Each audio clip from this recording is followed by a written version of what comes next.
नमस्कार। एबीयू की अगली कक्षा में आपका बहुत बहुत स्वागत है। मैं हूं पुष्पेंद्र पांडे और इस वाले जो चैप्टर होगा उस वाले चैप्टर में अपन पढ़ेंगे लोकतांत्रिक शिक्षा, जो आपका अगला टॉपिक है। तो आइए सीधे पढ़ते हैं अपन। आज इस वीडियो में अपन देखेंगे लोकतांत्रिक शिक्षा क्या है, अरे लोकतांत्रिक शिक्षा की पूरी परिभाषा देखेंगे। लोकतांत्रिक शिक्षा के पाश्चात्य एवं भारतीय जो विचारक हैं उनके बारे में पढ़ेंगे कि जो भारतीय विचारक हैं वो क्या विचार करते हैं लोकतांत्रिक शिक्षा के बारे में, और जो पाश्चात्य विचारधारा है वो कौन कौन से विचारक हैं। लोकतांत्रिक शिक्षा के प्रमुख उद्देश्य कौन कौन से हैं, फिर लोकतांत्रिक शिक्षा का प्रभाव, क्या प्रभाव पड़ा है लोकतांत्रिक शिक्षा का हमारे समाज पर। लोकतांत्रिक शिक्षा में हेंडरसन के जो विचार हैं उनके बारे में पढ़ेंगे अपन, और लोकतांत्रिक शिक्षा को सफल बनाने के जो प्रमुख प्रमुख सिद्धांत हैं उनके बारे में अपन पढ़ेंगे। आपके जो चैप्टर में जो लिखा हुआ है वो केवल लिखा हुआ है लोकतांत्रिक शिक्षा। तो लोकतांत्रिक शिक्षा के ये वाले चैप्टर जो है वो हमारे काम के हैं। पहला है कि लोकतांत्रिक शिक्षा क्या है।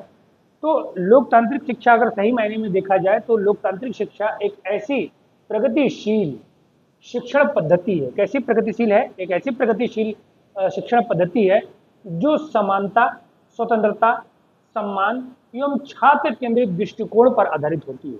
तो अगर आपसे कोई पूछे कि लोकतांत्रिक शिक्षा क्या है, तो लोकतांत्रिक शिक्षा एक ऐसी प्रणाली है, शिक्षा की एक प्रणाली है जो समानता, स्वतंत्रता, सम्मान और छात्र केंद्रित दृष्टिकोण। छात्र केंद्रित दृष्टिकोण का मतलब है जो सीखने वाला व्यक्ति है यानी जो स्टूडेंट है उस पर अपन को फोकस करके क्या करना है, उसको पढ़ाना है, उसको ध्यान देना है। खुद को समझने के लिए नहीं पढ़ाना है। तो वो किस पर आधारित होना चाहिए? वो समानता पर आधारित होना चाहिए, यानी हर छात्र को हम समानता के दृष्टिकोण से देखें। स्वतंत्रता, स्वतंत्रता का मतलब है कि छात्र को भी बोलने का अवसर प्रदान करें। स्टूडेंट और टीचर के बीच संवाद होना बहुत जरूरी है। सम्मान, सम्मान मतलब उनके बीच में गरिमा मौजूद होना चाहिए, और साथ में छात्र केंद्रित होना चाहिए। तभी हम उस शिक्षा को क्या कह सकते हैं? लोकतांत्रिक शिक्षा कह सकते हैं। लोकतांत्रिक शिक्षा जिसमें शिक्षण अधिगम, शिक्षण अधिगम का मतलब होता है लर्निंग यानी सीखना, प्रक्रिया में छात्रों को निर्णय लेने और समान अधिकार एवं स्वतंत्रता होती है। यानी लोकतांत्रिक शिक्षा एक खास बात ये होती है, लोकतांत्रिक शिक्षा का प्रमुख जो तत्व होता है उसमें शिक्षण अधिगम की जो प्रक्रिया होती है उसमें छात्र निर्णय ले सकते हैं। मतलब छात्रों को समझ में आ रहा है कि नहीं आ रहा है, कितना सीख पा रहे हैं, वो छात्र भी इनमें निर्णय की प्रक्रिया में यानी डिसीजन मेकिंग में उनका भी योगदान होगा।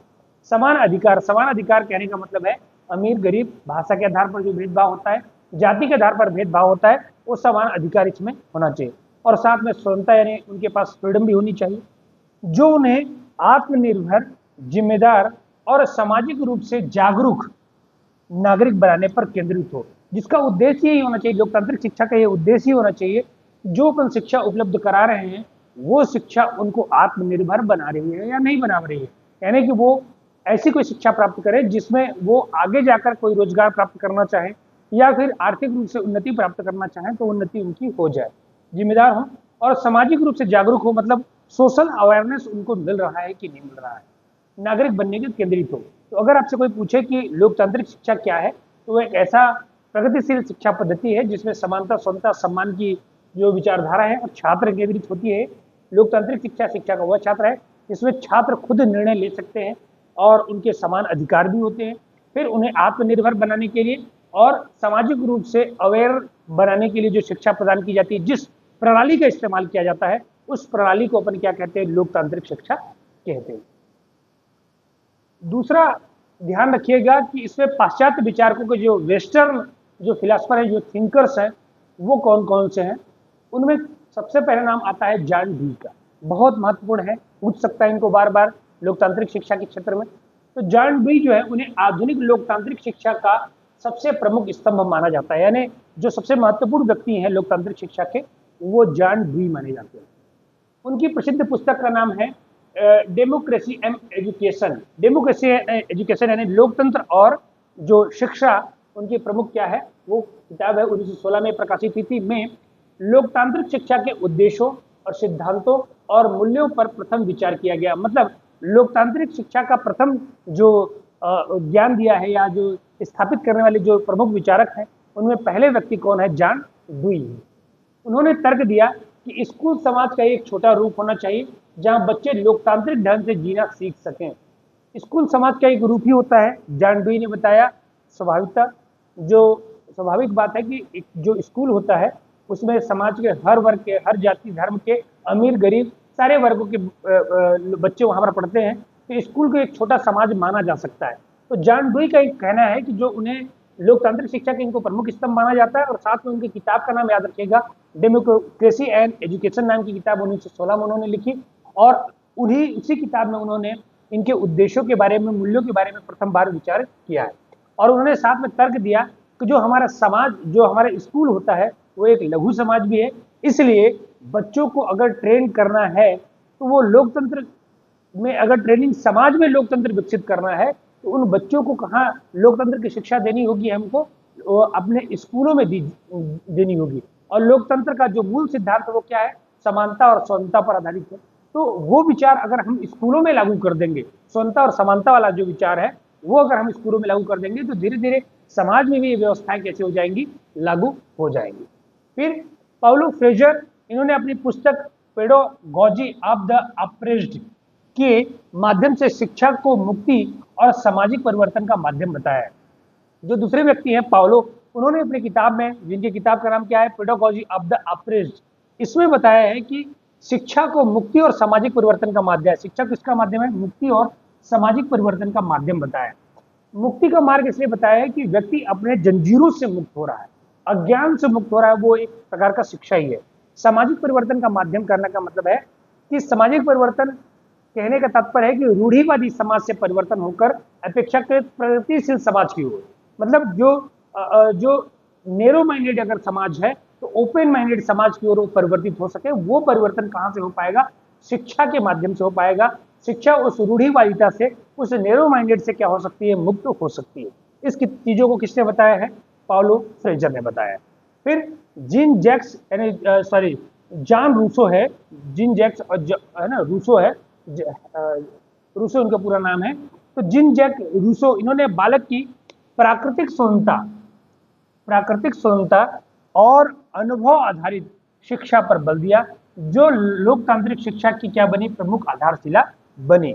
बालक की प्राकृतिक स्वतंत्रता का मतलब है कि बालक की प्राकृतिक स्वतंत्रता कहने का तात्पर्य यह है कि कोई भी जीव जब प्रकृति में वो क्या होता है, जन्म लेता है, या प्रकृति में मतलब अपना स्थान बनाता है, जन्म लेता है, या फिर प्रकृति समाज में वो अपना स्थान बनाता है, तो ऐसी दशा में मूल रूप से प्रकृति ने उसको कुछ स्वतंत्रताएं प्रदान की गई, सारे जीवों को प्रदान की है, मगर इंसान उनको प्राकृतिक स्वतंत्रता के अंतर्गत रहने नहीं देता है। अब यहाँ पर कहना चाहते हैं कि बालकों को प्राकृतिक स्वतंत्रता मतलब वो जो हमको नेचर ने दी है, प्राकृतिक रूप से हमको प्रदान की है, और अनुभव आधारित मतलब जो हमने रियलाइजेशन किया है, रियलाइजेशन पर आधारित शिक्षा देनी चाहिए। अगर रियलाइजेशन बेहतर हो रहा है, अगर रियलाइजेशन सीखने पर ज्यादा जोर दे रहा है, अगर रियलाइजेशन लर्निंग पर ज्यादा जोर दे रहा है, तो हमको उस प्रक्रिया पर मानना चाहिए।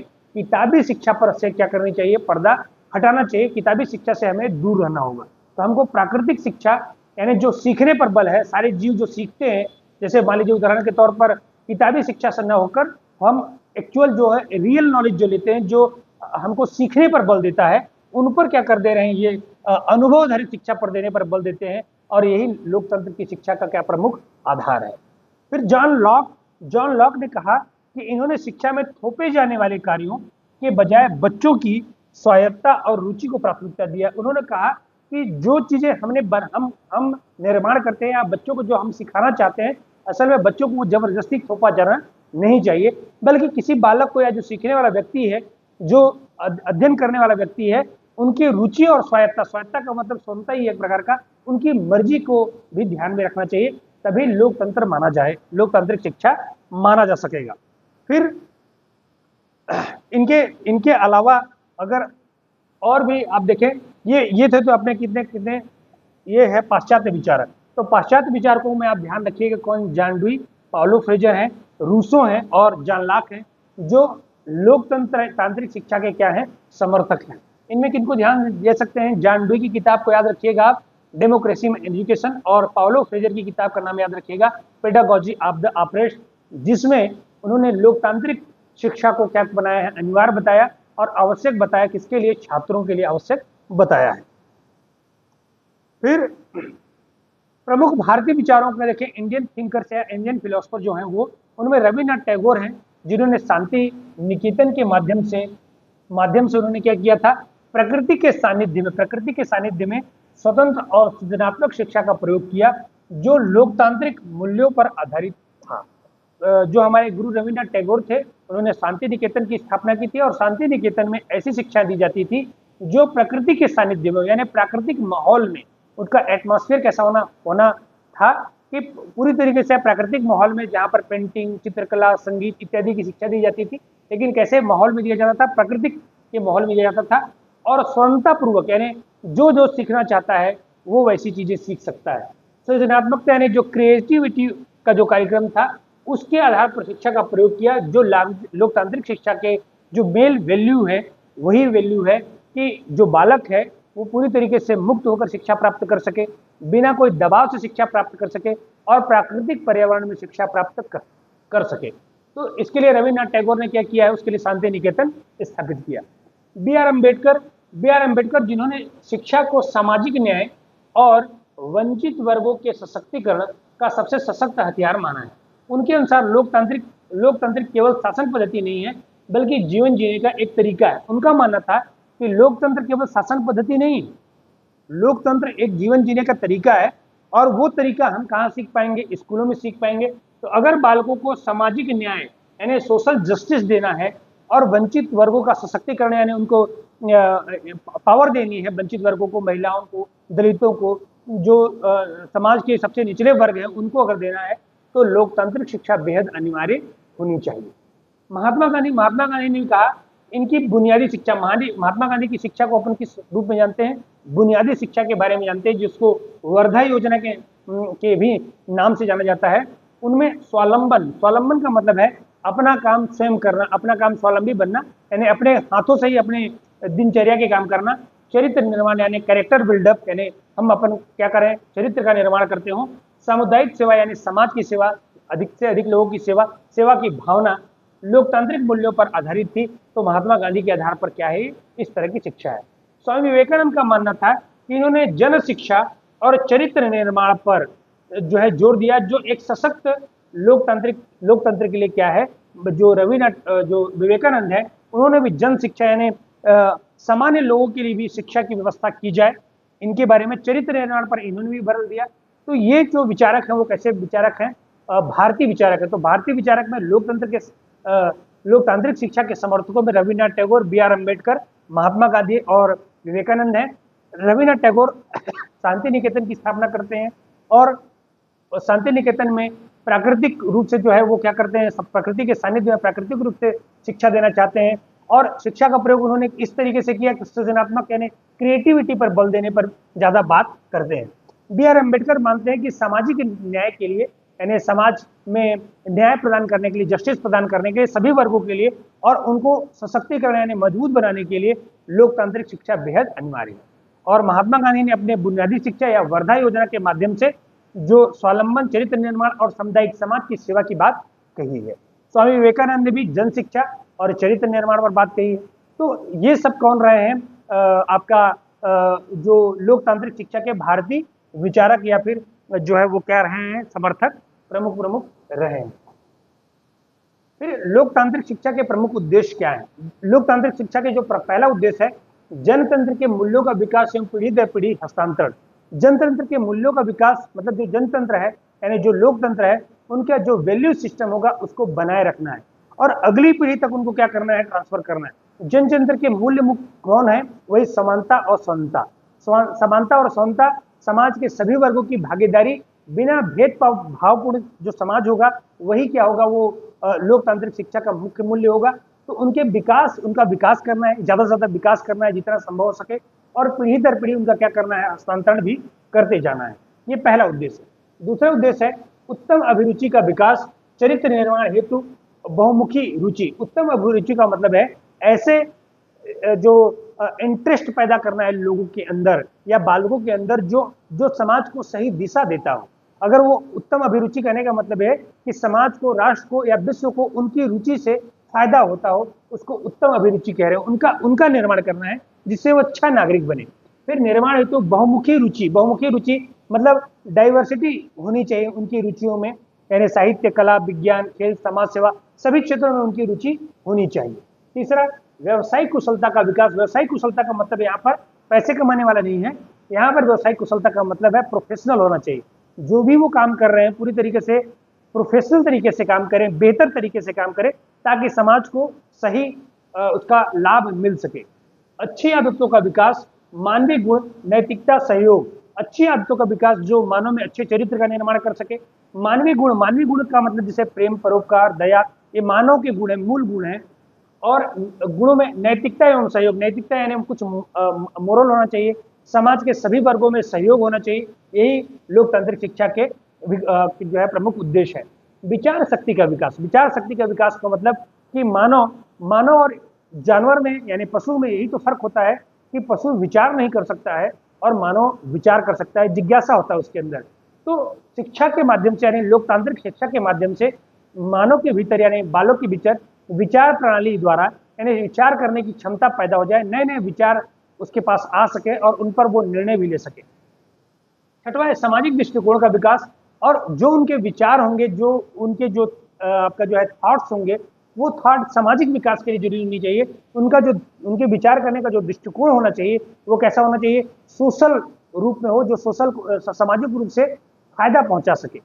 फिर व्यक्तित्व का सामंजस्यपूर्ण विकास। व्यक्तित्व का सामंजस्यपूर्ण विकास कहने का तात्पर्य है कि व्यक्तित्व का जैसे शारीरिक विकास, मानसिक विकास, बौद्धिक विकास, भावनात्मक विकास, संज्ञानात्मक विकास, अलग अलग पार्ट होते हैं व्यक्ति के विकास के। उन पार्टों का सामंजस्यपूर्ण व्यक्तित्व का विकास, पूरा कंप्लीट व्यक्तित्व का विकास हो सके। तो लोकतांत्रिक शिक्षा के प्रमुख उद्देश्यों में और देख लेते हैं, और अगर हो तो नेतृत्व का विकास। नेतृत्व का विकास अगर लोकतांत्रिक शिक्षा किसी बालक को मिल रही है तो नेतृत्व का विकास हो सकता है, यानी लीडरशिप क्वालिटी जो है वो विकसित हो सकती है। राष्ट्रीय अंतर्राष्ट्रीय भावना का विकास। राष्ट्रीय अंतर्राष्ट्रीय जैसे हमारे जो भारतीय परंपरा रही है उनका लक्ष्य ही रहा है वसुधैव कुटुंबकम का जो लक्ष्य रहना।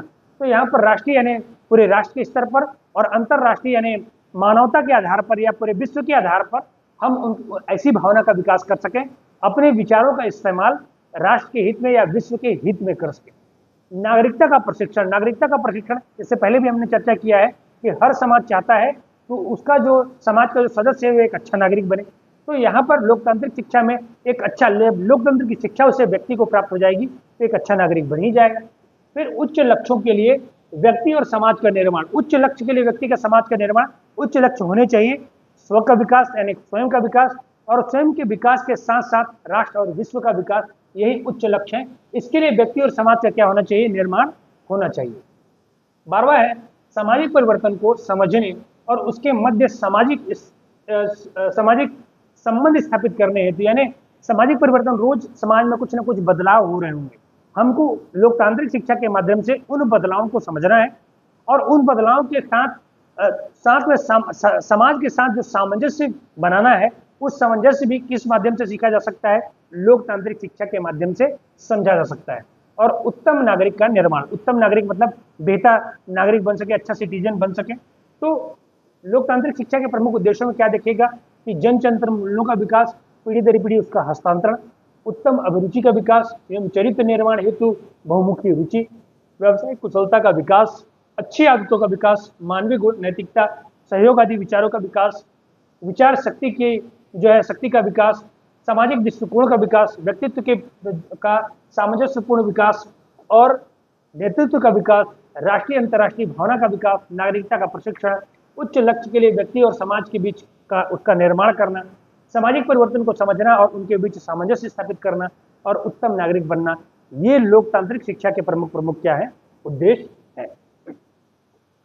फिर लोकतांत्रिक शिक्षा के प्रभाव क्या हुए कि अगर कोई बालक लोकतांत्रिक शिक्षा सीखा, यानी जो लोकतंत्र का जितना प्रचार प्रसार हुआ शिक्षा के अंदर, उससे क्या फायदे हुए। उससे पहला प्रभाव ये पड़ा कि समान अवसर प्रदान करना माना, लोगों को, अमीर को, गरीब को, हर बच्चों को, छोटे या मध्यम परिवार वालों को, हर जाति धर्म के लोगों को समान अधिकार अवसर प्रदान किया गया कि एक समय में जाकर वो शिक्षा प्राप्त कर सकते हैं। व्यक्तिगत भावना का आदर करना। व्यक्तिगत भावना का आदर करना यानी अगर किसी के विचारों में कोई व्यक्तिगत विचार आते हैं तो हम उन विचारों का भी क्या करते हैं, भले ही हम उससे सहमत हो या असहमत हो, मगर हम व्यक्तिगत भावना का क्या करते हैं, सम्मान करते हैं। तो समान अवसर प्रदान करना और व्यक्तिगत भावना का भी क्या करना है, अपना आदर करना। सार्वभौम एवं अनिवार्य शिक्षा। सार्वभौम अनिवार्य शिक्षा जैसे सार्वभौम का मतलब होता है यूनिवर्सल, और अनिवार्य मतलब है आवश्यक है ना, जरूरी, जिसकी सबके लिए जरूरी हो। तो तो लोकतांत्रिक शिक्षा के माध्यम से ही ये सार्वभौम या अनिवार्य शिक्षा, जो हमारे संविधान में भी इनकी व्यवस्था दी गई है, 6 से 14 वर्ष के लिए बच्चों के लिए आपका निःशुल्क एवं अनिवार्य शिक्षा की व्यवस्था की गई है 21 में। तो ये सार्वभौम अनिवार्य शिक्षा की व्यवस्था, इसका फायदा हुआ। निःशुल्क शिक्षा की व्यवस्था होने लगी, ये तीसरा फायदा हुआ। प्रौढ़ शिक्षा की व्यवस्था होने लगी, जो लोग शिक्षा प्राप्त नहीं कर चुके हैं, उम्र दराज लोग हैं, उनकी भी शिक्षा व्यवस्था मिल गई।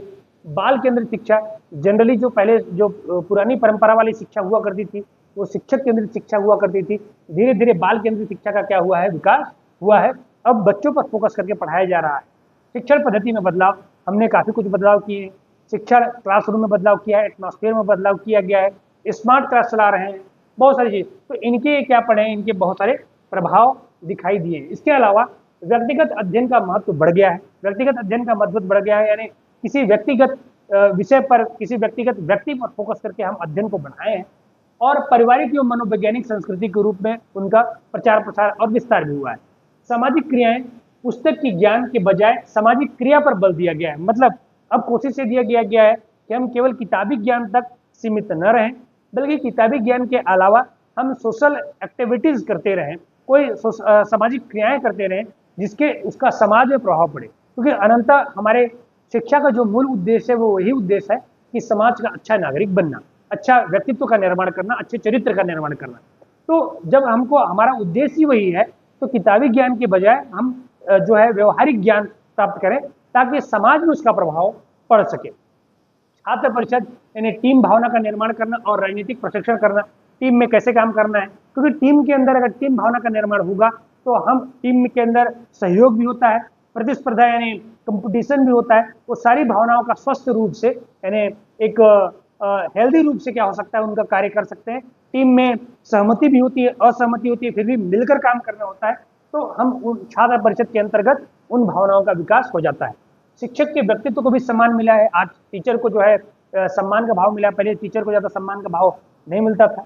स्कूल प्रशासन, संगठन और प्रशासन पर बल, स्कूल के प्रशासन पर भी उसको क्या दी गई, प्राथमिकता दी गई, उसको मजबूत बनाया गया, उसके संरचनात्मक परिवर्तन करके उनके ढांचा को मजबूत बनाया गया। ठीक, फिर बालक के सर्वांगीण विकास पर बल देने के बारे में बात कहेगी कि लगभग हर पक्षों में बालक का विकास होता जाए। तो क्या ध्यान रखना है आपको कि बहुत सारे प्रभाव पड़े। पहला, समान अवसर मिलने लगा लोगों को, व्यक्तिगत भावना का आदर होने लगा, सार्वभौमिक एवं अनिवार्य शिक्षा प्राप्त हो गई, निःशुल्क शिक्षा प्राप्त हो गई, प्रौढ़ शिक्षा प्राप्त हो गई, बालक केंद्रित शिक्षा का प्रारंभ हो गया, शिक्षण पद्धति में बहुत सारे क्या हो गए, बदलाव हो गए, व्यक्तिगत अध्ययन का महत्व बढ़ा है, और पारिवारिक मनोवैज्ञानिक सांस्कृतिक रूप में इनका प्रभाव भी पड़ा है। फिर पुस्तक के बजाय सामाजिक क्रिया पर बल ज्यादा दिया जाने लगा है, टीम भावना का विकास हो गया है छात्र परिषद के माध्यम से, और राजनीति का प्रशिक्षण भी प्राप्त हो गया है। शिक्षक के व्यक्तित्व को सम्मान प्राप्त हुआ है, स्किल प्रशासन को और मजबूत किया गया है, और बालक का कैसा हुआ है, सर्वांगीण विकास हुआ है। फिर अमेरिकी गणितज्ञ जो थे हेंडरसन, उनके विचार लोकतांत्रिक शिक्षा के लिए बहुत महत्वपूर्ण माने जाते हैं। उनका मानना है कि लोकतांत्रिक मूल्यों के अनुरूप या अनुकूल प्रत्येक व्यक्ति को स्वयं के लिए सोचने की क्षमता विकसित करना, यानी लोकतांत्रिक शिक्षा का मतलब बता रहे हैं कि हमको लोकतंत्र के आपका मूल्यों के अनुरूप, तो लोकतंत्र के मूल्य क्या है, स्वतंत्रता, समानता, बंधुत्व, ये लोकतंत्र के मूल मंत्र है। इनके अनुरूप यानी इनके हिसाब से अनुकूल प्रत्येक व्यक्ति को सोचने के लिए स्वयं के लिए सोचने की क्षमता विकसित होना चाहिए, कि हर व्यक्ति अपने बारे में विचार कर सकता है, व्यक्तिगत रूप से विचार कर सकता है कि कहाँ पर हमारा यहाँ पर क्या है फायदा है, कहाँ पर हमारे समाज का फायदा है, कहाँ पर हमारे राष्ट्र का फायदा है। तो व्यक्तिगत रूप से वो क्या कर सकता है, निजी रूप से वो विचार कर सकता है। दूसरा, सामान्य हित में रुचि जागृत करना। सामान्य हित में रुचि जागृत करना का मतलब ये है कि ऐसा कौन सा विचार, ऐसा कौन सी रुचि की जाए जिसके हम सबके सामान्य हित हो, जुड़े हुए हित हो, उनका फायदा अधिक से अधिक लोगों को पहुंच रहा हो। और स्वयं को अनुशासन में रखने की कला, हमको कैसे डिसिप्लिन में रखने हैं, डिसिप्लिन में अपने आप को रखना है, वो भी कला हम कहाँ से सीखते हैं, लोकतांत्रिक शिक्षा के माध्यम से सीखते हैं। ऐसा कौन कह रहे हैं, हेंडरसन कह रहे हैं। छात्रों में मानवीय व्यक्तित्व और व्यवहार के लिए आदर भाव जागृत करना, मानव के प्रति आदर का भाव पैदा हो, यानी इंसानियत का भाव पैदा हो, ये कहाँ से आता है, लोकतांत्रिक शिक्षा के माध्यम से आता है। छात्रों के सीखने के साधन समय और क्षमता के अनुसार सामाजिक अधिकार प्राप्त करने में सहायता मिले। ये सीखने के साधन कौन कौन से साधन सीखने के लिए है? क्या उनका प्रयोग समाज के सभी वर्ग कर पा रहे हैं? समय, इन समयों का सही सही सदुपयोग हो रहा है कि नहीं हो पा रहा है? और अपनी क्षमता के अनुसार जितना उनके कैपेबिलिटी है, उस कैपेबिलिटी का पूरी तरीके से इस्तेमाल हो पा रहा है कि नहीं पा रहा है? और उस आधार पर उनके सामाजिक अधिकार, सोशल जो राइट्स है उनको मिल पा रहे हैं कि नहीं मिल पा रहे हैं? इनमें सहायता प्राप्त करना ये लोकतांत्रिक शिक्षा प्रमुख प्रमुख क्या है वो तत्व माने जाते हैं।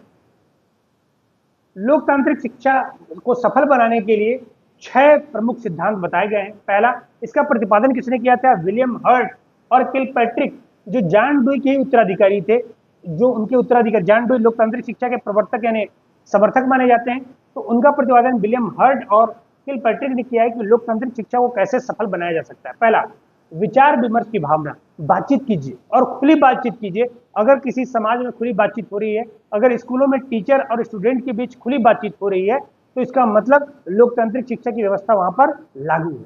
दूसरा, बौद्धिक स्वतंत्रता में विश्वास कीजिए। बौद्धिक स्वतंत्रता का मतलब है कि मेंटली रूप से हर व्यक्ति को स्वतंत्र रखना चाहिए कि वो क्या विचार कर सकता है, किन तत्वों पर विचार कर सकता है, कितना आगे विचार कर सकता है, ये पूरी स्वतंत्रता उसको होनी चाहिए। तीसरा, अधिकार प्राप्त करने से पूर्व कर्तव्य का ज्ञान। हर आदमी ये विचार करता है कि उसको अधिकार मिल जाए, कि देश ने उसको क्या दी है। अपने अधिकारों के बारे में ज्यादा से ज्यादा लोग सतर्क होते हैं, मगर अधिकार तभी प्राप्त होता है जब उसे अपने कर्तव्य का पालन नहीं करता है। तो जब वो कर्तव्य का पालन करेगा, तो कर्तव्य और अधिकार दोनों का पालन, अगर कर्तव्यों का पालन करेगा तो अधिकार स्वतः ही मिल जाएंगे। जैसे हमारे यहाँ हमारे संविधान में जो आपके फंडामेंटल ड्यूटीज दी गई हैं, अगर कोई व्यक्ति फंडामेंटल ड्यूटी का इस्तेमाल प्रयोग करता है तो स्वतः ही उसको क्या प्राप्त हो जाते हैं? फंडामेंटल राइट्स यानी मूल अधिकार प्राप्त हो जाते हैं। जनहित में सहयोग और सामुदायिक भावना। लोकतंत्र का एक सबसे बड़ा फायदा है कि ऐसा कोई काम होना चाहिए, अगर सफल बनाना है तो जनहित में सहयोग का भावना होना चाहिए, यानी अधिक से अधिक लोगों के बीच सहयोग की भावना होनी चाहिए। और सामुदायिक भावना यानी कोई ऐसी भावना होनी चाहिए कि सार्वजनिक हित हो सके, व्यक्तियों का ऐसा हो सके, सबका भला हो सके। और व्यक्तिगत स्वतंत्रता यानी निजी रूप से अगर देखा, पर्सनल रूप से स्वतंत्र है हर व्यक्ति कार्य करने के लिए, भोजन करने के लिए, वस्त्र पहनने करने, विचार करने के लिए, पढ़ने के लिए, सारी चीजों के लिए वो कैसी होनी चाहिए? स्वतंत्रता होनी चाहिए। और साथ में समानता का अधिकार। इन चीजों को अगर उपलब्ध करा रहे हैं तो लोकतांत्रिक शिक्षा कैसे हो जाएगी सफल? तो ध्यान रखिएगा, लोकतांत्रिक शिक्षा को सफल बनाने के लिए किलपैट्रिक और विलियम हर्ट ने विचार विमर्श की स्वतंत्रता, बौद्धिक स्वतंत्रता, अधिकार प्राप्त करने को पहले पूर्व कर्तव्य का ज्ञान हो जाना चाहिए, जनहित में सहयोग और सामुदायिक भावना, व्यक्तिगत स्वतंत्रता और समानता के अधिकार जैसे तत्व अगर होंगे तो वो कैसे हो जाएंगे? वो प्राप्त हो जाएंगे। अब यहाँ से शुरू हो जाता है क्या? MCQ question. एमसीक्यू क्वेश्चन अपन नेक्स्ट वीडियो में देखेंगे। अगर हमारी वीडियो अच्छी लग रही हो, क्लास अच्छी लग रही हो, तो आप अक्षर एकेडमी का जो है ऐप डाउनलोड कर लीजिएगा। यूट्यूब पर डिस्क्रिप्शन बॉक्स में जाइएगा, वहाँ यूट्यूब का लिंक भी दिया हुआ है। अगर वहाँ से आप नहीं मिल पा रहे हैं तो आप मुझे मैसेज कीजिएगा, मैं आपको लिंक प्रोवाइड करा दूंगा, लिंक उपलब्ध करा दूंगा। और अगर आपको नोट्स भी चाहिए, वैसे ऐप में नोट्स डले हुए हैं, लेकिन अगर आप पीपीटी पूरा चाहते हैं तो आप मेरे को व्हाट्सएप पर भी मैसेज कर सकते हैं। अब मैं आपको क्या करवा दूंगा, उपलब्ध करा दूंगा। मेरा नंबर है 8770222712। ठीक है, नंबर सेव कर लीजिएगा और इसमें मैसेज कर दीजिएगा, मैं आपको नोट्स प्रोवाइड करा दूंगा। तो आज के लिए इतना ही, बहुत बहुत धन्यवाद।